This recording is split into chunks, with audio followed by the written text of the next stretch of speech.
Nah, jadi keanekaragaman hayati itu apa sih? Keanekaragaman hayati ini nama lainnya biodiversitas, atau kalau dalam bahasa Inggris disebut dengan biodiversity, yang artinya adalah variasi organisme hidup pada 3 tingkatan. Ada tingkatan gen, spesies, dan juga ekosistem. Jadi, keanekaragaman hayati itu dibagi menjadi 3 macam ya.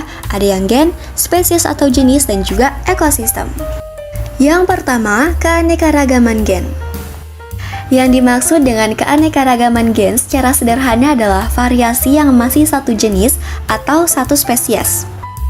Contohnya seperti buah durian. Buah durian kan ada yang kulitnya tebal, ada juga yang tipis. Kalau misalnya buah pisang, ada yang memiliki ukuran, warna, rasa yang berbeda-beda.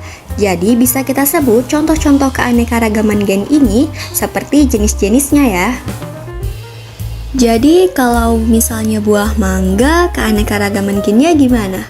Berarti ada mangga gadung, indramayu, arum manis, madu, dan juga golek, dan masih banyak lagi. Karena variasi yang masih satu jenis atau satu spesies. Jika kita ganti dengan keanekaragaman gen kucing, berarti terdapat kucing Angora, Persia, Siam, dan sebagainya. So you can remember that keanekaragaman gen adalah variasi yang masih satu jenis atau satu spesies. Selanjutnya adalah keanekaragaman spesies.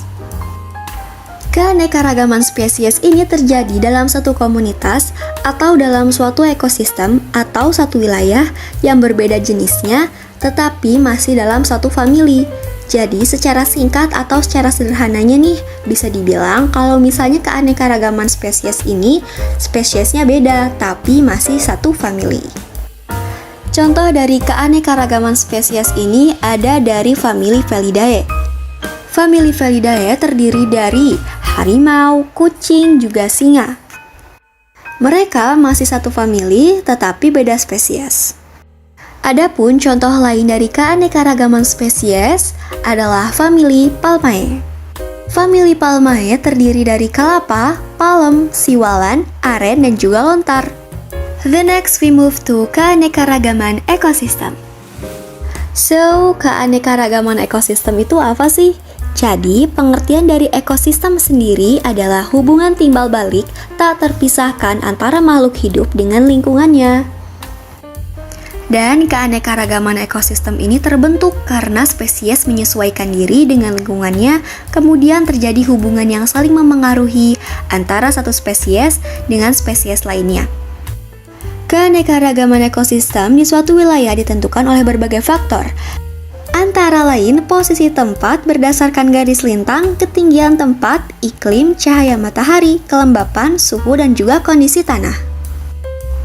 Seperti contohnya Indonesia yang merupakan negara kepulauan dan terletak di garis khatulistiwa, Indonesia memiliki sekitar 47 macam ekosistem di laut maupun di darat. Nah, jadi dalam keanekaragaman ekosistem melibatkan interaksi antara komponen biotik dan juga komponen abiotik. Apa itu biotik dan abiotik? Jadi, kalau biotik itu makhluk hidupnya, kalau abiotik itu unsur yang tidak hidup, seperti halnya suhu atau temperatur, air, tanah, cahaya, batu, pasir, dan lain-lain. Dan di dalam keanekaragaman ekosistem melibatkan kedua komponen ini ya. Lalu, contoh dari keanekaragaman ekosistem ini ada apa aja? Contohnya ada yang pertama, ekosistem hutan hujan tropis, yang disebut juga hutan heterogen, yang artinya terdiri dari berbagai unsur yang beraneka ragam, karena terdapat tumbuhan yang bermacam-macam. Yang kedua, ekosistem padang pasir atau gurun. Ekosistem ini didominasi oleh tumbuhan kaktus dan juga iklim yang panas. So,